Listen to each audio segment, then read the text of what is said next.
হ্যাঁ, এটাই সত্য। কক্সবাজারের মহেশখালীতে যারাই ঘুরতে যাবেন তারা একটু সাবধান। আমি এই কথাটা কেন বলছি চলুন দেখে আসি। প্রথমেই আমরা হোটেল থেকে বের হলাম, বের হয়ে কক্সবাজার ফিশারি ঘাটে আসলাম। ফিশারি ঘাট থেকে ট্রলারে করে মহেশখালীতে এসে আমাদের সেই প্রতারকদের সাথে দেখা। বলতে না বলতে এক ভদ্রলোক হাজির। সে আমাদেরকে বিভিন্ন স্পট ঘোরানোর নামে কি বলছে আপনারাই শুনুন। সবকিছু করবেন? সবকিছু ঘুরবো। কত? 5 জায়গায় যদি খরচ পাতি সহ যদি ভাই সবকিছু ড্রাইভারই দেন না, এখানে কিছু খরচ আছে, খরচটা যদি ড্রাইভারই বহন করবে, এখানে নিয়ে যাবো বাড়ি যাবেন না। কত? 1350 টাকা পড়বে। কত?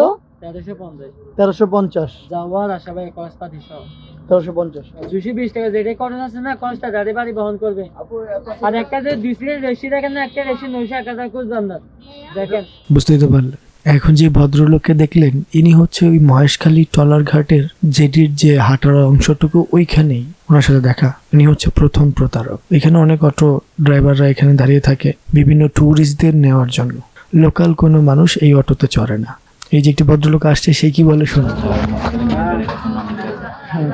ঠিক আছে, তারপরে ওই যে আপনার যাওয়ার সময় ভাই কিভাবে সাগরে মাঝে লবণ চাষ হয় ওগুলো দেখতে পারবেন। ছুটি হলে দেখতে কত? কয়জন আছেন? আমাদের 4 সিট লাগবে। 4 জন। আমরা 80 ওটা তো আমরা যেখানে জানি না, আমার বাইরের লোক যায় না। ঠিক আছে, কত? আমার পার্কিং করা আছে 260 টাকা করে ড্রাইভার দেবেন না আপনার। সব মিলাই বলেন কত লাগবে। দিলে যাবে এটা বলে দেবো। ঠিক আছে, লাস্ট। ঠিক আছে, লাস্ট বলেন। 1150 টাকা দিতে হবে। 1150। যাওয়া তাহলে আমাকে বলেন। ঠিক আছে ভাইয়া, ঠিক আছে। এদের প্রতারণার সর্বপ্রথম অস্ত্র হচ্ছে ভাইয়া একদম বলছি, লাস্ট বলতেছি। দ্বিতীয় অস্ত্র হচ্ছে বাবা আমি বলি এখান থেকে ফসল থেকে শুরু করে বাবা আজকে তুমি বেশি নিতেছি আমার পুলিশে দিবেন। বাবা আমি যেটা বলছি সেটা আমার বাজেটে 200 টাকা। আপনি যদি যাও আপনাদের মানুষের বিশ্বাস করতেন না।